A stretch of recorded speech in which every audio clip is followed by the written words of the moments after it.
first. Hannah reminds us that prayer should be our first response, not our last resort.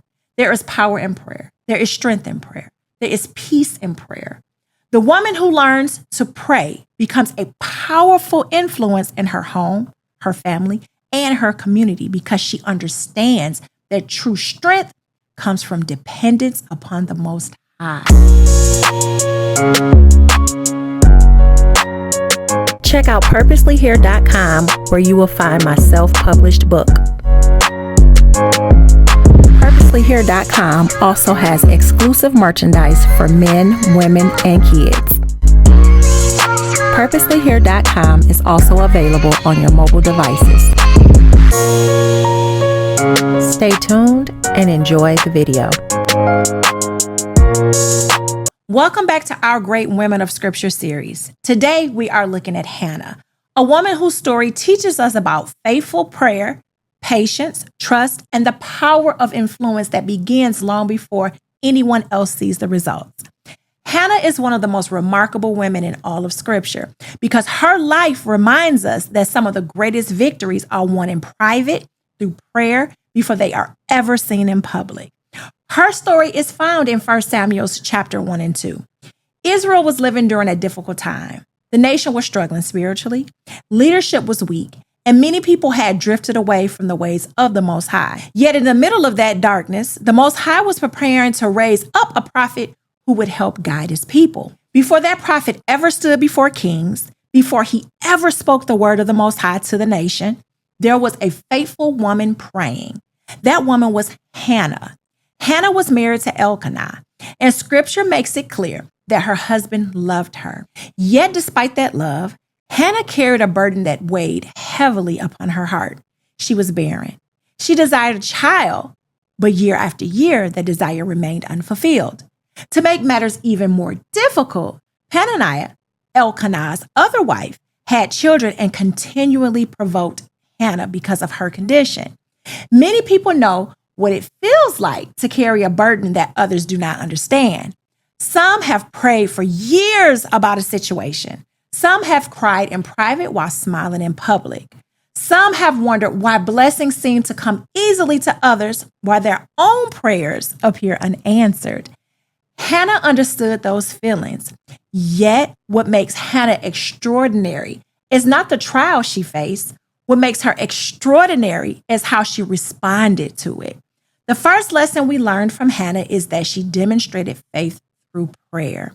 When Hannah found herself overwhelmed, she did not turn to bitterness. She did not abandon the Most High. She did not seek revenge against those who mocked her. Instead, she returned to prayer. 1 Samuel 1 and 10 says, "And she was in bitterness of soul, and prayed unto Yahweh, and wept sore." Notice that Scripture does not hide her pain. Hannah was hurting. She was grieving. She was deeply troubled. Yet, she brought her pain before the Most High. That is an important lesson for us today. Faith is not pretending that everything is fine when it's not. Faith is bringing our burdens, our disappointments, our fears, and our struggles before the Most High and trusting Him with them. Too often, people seek answers everywhere except where they should. They seek advice from everyone but the Most High. They seek solutions without seeking Him first. Hannah reminds us that prayer should be our first response, not our last resort. There is power in prayer. There is strength in prayer. There is peace in prayer. The woman who learns to pray becomes a powerful influence in her home, her family, and her community because she understands that true strength comes from dependence upon the Most High. The second lesson we learn from Hannah is that she maintained humility under pressure. Peninnah continually provoked her. Imagine dealing with that year after year. Imagine carrying your own pain while someone constantly reminds you of it. Many people would have become angry. Many people would have become bitter. Many people would have lashed out. But Hannah chose a different path. Instead of fighting with Peninnah, she poured her heart out before the Most High. One of the dangers of pain is that it can change us if we are not careful. Hurt can make people harsh. Disappointment can make people bitter. Unanswered prayers can tempt people to lose hope. Hannah teaches us that we must guard our spirit during difficult seasons. A person's character is often revealed, not when life is easy, but when life is difficult. Anyone can be kind when everything is going well. Anyone can smile when every prayer is being answered. But what about when life hurts? What about when the answers has not come? What about when others seem blessed while you continue waiting? Hannah remained faithful. That faithfulness mattered. The third lesson we learn from Hannah is that she made a vow with intentionality. In the middle of her prayer, Hannah made a promise. 1 Samuel 1:11 says, O Yahweh of hosts, if thou wilt indeed look on the affliction of thine handmaid and remember me, and not forget thine handmaid, but wilt give unto thine handmaid a man child, that I will give him unto Yahweh all the days of his life. Notice what Hannah did not say. She did not simply ask for a child so she could feel fulfilled. She did not ask merely to remove her shame. She immediately connected her blessing to service. She desired what the Most High could give, but she was also willing to dedicate that back to him. That is a powerful mindset. Many people want blessings, but not everyone wants responsibility. Many people want gifts, but not everyone wants to dedicate those gifts to the Most High. Hannah understood something important. Every blessing ultimately belongs to him, whether it is our children, our talents, our opportunities, or our resources. Everything we possess comes from the Most High. The fourth lesson we learn from Hannah is patience and trust. Waiting is the hardest thing for people to do. We live in a world that values speed. People want immediate results, immediate success, immediate answers. But the Most High often works through seasons of waiting. Hannah waited for years. She prayed for years. She endured disappointment for years. Yet she continued worshiping. She continued trusting. She continued believing. Psalms 37:7 says, rest in Yahweh and wait patiently for him. Waiting does not mean doing nothing. Waiting means remaining faithful while the Most High works. Waiting means continue to trust when you cannot yet see the answer. Waiting means believing that his timing is better than yours. Now, before we continue, if you have been enjoying this great Women of Scripture series, take a moment to like this video, share it with someone who may be encouraged by these teachings, and subscribe to the channel if you have not already done so. We have been studying the lives of women whose faith, wisdom, courage, and obedience left a lasting impact. And Hannah's story is one of the most powerful examples of all. Now let's continue. The fifth lesson we learn from Hannah is discernment and wisdom.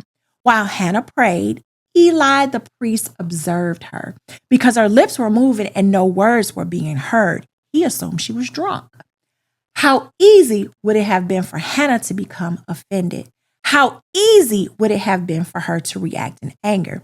Instead, she answered respectfully. She explained her situation with humility. Even when misunderstood, she remained gracious. That is a lesson many people need today. Not every misunderstanding requires a battle. Not every accusation requires an argument. Sometimes wisdom is demonstrated through calmness. Sometimes strength is demonstrated through self-control. Hannah understood this. As a result, Eli blessed her and encouraged her. Soon afterward, the Most High answered her prayer. The sixth lesson we learn from Hannah is obedience after receiving the blessing. Many people pray faithfully before receiving a blessing. The greater challenge often comes after the blessing arrives. Would Hannah keep her vow? Would she do what she promised? Would she dedicate Samuel to the Most High? The answer was yes. After Samuel was born and weaned, Hannah brought him to the house of the Most High. 1 Samuel 1:27-28 says, for this child I prayed, and Yahweh hath given me my petition, which I asked of him. Therefore also I have lent him to Yahweh.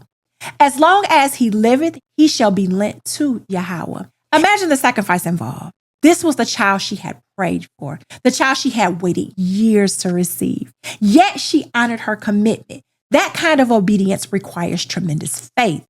It reminds us that our relationship with the Most High should not be based only on receiving blessings. It should also be blessed on honoring him with what he gives us. The seventh lesson we learn from Hannah is the power of a godly legacy. Many people remember Hannah because she prayed for a child, but her story is much bigger than that. Samuel would become one of the most influential prophets in all Israel's history. He would guide the nation.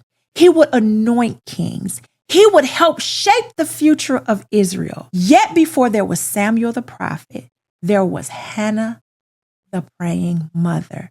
Think about that. One woman's faithfulness helped shape an entire generation. One woman's prayers influenced the nation. One woman's obedience became part of the plan of the Most High. Never underestimate the impact of your faithfulness. Never underestimate the influence of your prayers. Never underestimate what the Most High can do through someone who remains obedient. Many people measure influence by fame, wealth, or recognition. Scripture often measures influence differently. Influence is found in faithfulness. Influence is found in obedience. Influence is found in raising children in the way of the Most High.